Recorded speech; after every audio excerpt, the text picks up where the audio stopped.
I do not support a federally mandated increase in the minimum wage. I do support the current minimum wage, but I believe that an increase would result in job loss at a time when we need to be incentivizing job creation in our economy and incentivizing work. According to the Congressional Budget Office, their best estimate of job loss from an increase in the minimum wage that Senator Warner supports would be 500,000 jobs.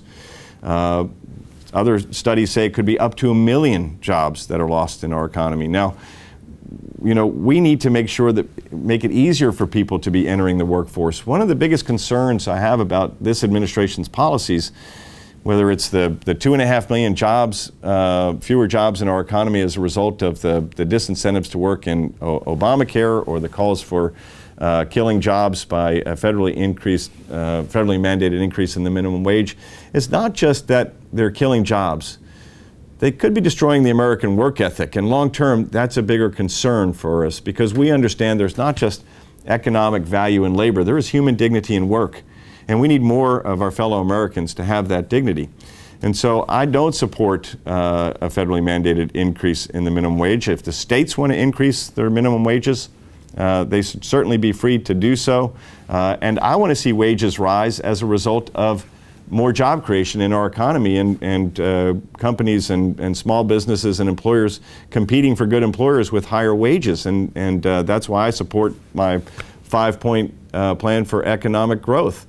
I also understand, though, that there are people who are on the minimum wage and are sole providers for their households, or head of household. It's less than 20% of minimum wage earners from the latest estimates I saw.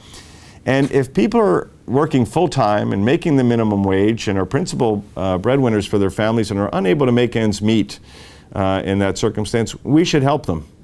We should help them. And we can do that by, we can help the working poor without making them the unemployed poor.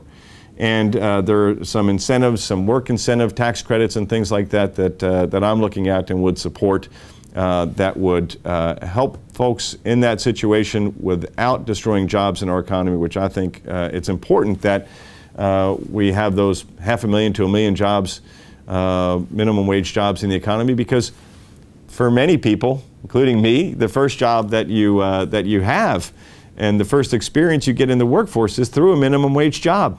And you know, we want to make it easier for people to get on that first rung of the economic ladder, not harder. And we are at a point now where we're hovering around the lowest labor force participation rate in the country, where for every 1 net job created, 3 people leave the workforce entirely. We have here in Virginia, as we do across the country, more businesses closing today than opening as a result of mandates and regulations and taxes that are making it harder to form and grow a business and hire more people. I think we need to make it easier to form and grow a business and hire more people. And we can help those working poor without destroying 500,000 to 1 million jobs in our economy.